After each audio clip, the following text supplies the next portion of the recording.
আমার মেয়েটাও মারা গেছে। আমার ছোট মেয়েটা মারা যাওয়ায় আমি স্বাভাবিক ভেবেছিলাম, কিন্তু এখন তো বিষয়টা স্বাভাবিক মনে হচ্ছে না। আমার তো মনে হচ্ছে আমাদের পরিবারের উপর খারাপ কোনো আত্মা বা ভয়ঙ্কর কোনো ডাইনির নজর পড়েছে। তা না হলে আমাদের দুই ভাইয়ের দুটো মেয়েকেই মেরে ফেললো। বড় ভাইয়ের মুখে কথাটা শুনে সুমন বলল, এমনটা যদি হতো তাহলে আমার ভাতিজা তোমার ছেলেটা বেঁচে থাকতো না। এখানে অন্য সমস্যা আছে মনে হচ্ছে। সুমনের মুখে কথাটা শুনে ওর বড় ভাই বললেন, সেটাও ঠিক। আমার মেয়েটা মারা যাওয়ার পর আল্লাহ দেন আমার একটা ছেলে হয়েছে। ছেলেটার বয়স 4-5 বছর। এখন পর্যন্ত কোনো সমস্যা হচ্ছে না। সুমন, সমস্যা হয়নি যদি হয় তাহলে কি হবে? আমাদের পরিবার থেকে দুটো সন্তান মারা গেছে।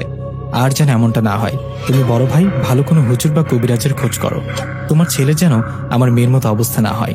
সুমনের কথার ভাবি বললেন, হ্যাঁ সুমন ঠিক বলছে, আমরা আমাদের ছেলেকে হারাতে পারবো না।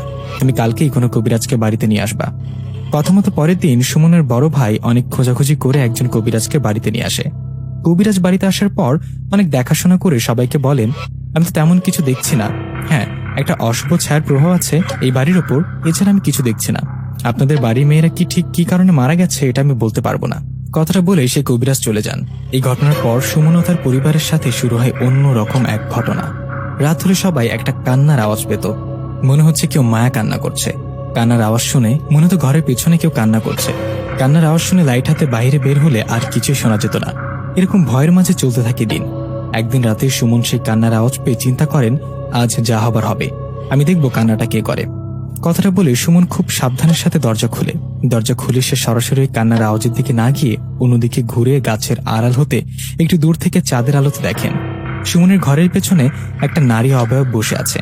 রাতের অন্ধকার, সুমন ভালো মতো মুখ দেখতে না পারলেন এটা বুঝতে পারছে ওটা একটা নারী অবয়ব, আর ওর চুলগুলো অনেক বড়। মূলত এই নারী অবয়বটা এভাবে মায়া কান্না করছে। এমন অবস্থা দেখে সুমন সাহস করে গাছের আড়াল থেকে বেরিয়ে বলে উঠলেন, কে আপনি? এভাবে কান্না করেন কেন? এভাবে কান্না করেন কেন? কথাটা বলতে না বলতেই সুমনের চোখের সামনে সেই নারী অবয়বটা বাতাসে মিশে যান। এই দেখে সুমন বুঝতে পারেন এটা নিশ্চয়ই কোনো ডাইনি বা পেতনি হবে। কথাটা বলে সে আবার ঘরে চলে যান আর ঘুমিয়ে পড়েন। পরের দিন সকালে সুমন সবাইকে রাতের ঘটনাটা বলেন। সবাই শুনে বেশি অবাক হন, ভয়ও পান। এই ঘটনার পর থেকে অনেক সময় রাতের বেলা সেই কান্না শোনা গেলেও কেউ আর বের হননি। ওই কান্নাকে পাত্তাও দেননি। এভাবে চলে যায় 2টা বছর। এই 2 বছরে সুমনদের পরিবারে কিছু না ঘটায় ওরা এক প্রকার বিষয়টা ভুলে যায়। 2 বছর পর সুমনের বড় ভাইয়ের ঘরে আবারও একটা কন্যা সন্তানের জন্ম হয়। মেয়ে সন্তান হওয়ায় সুমনের বড় ভাই ভাবে অনেক খুশি হন। আস্তে আস্তে বড় হতে থাকে সেই ছোট্ট বাচ্চাটি।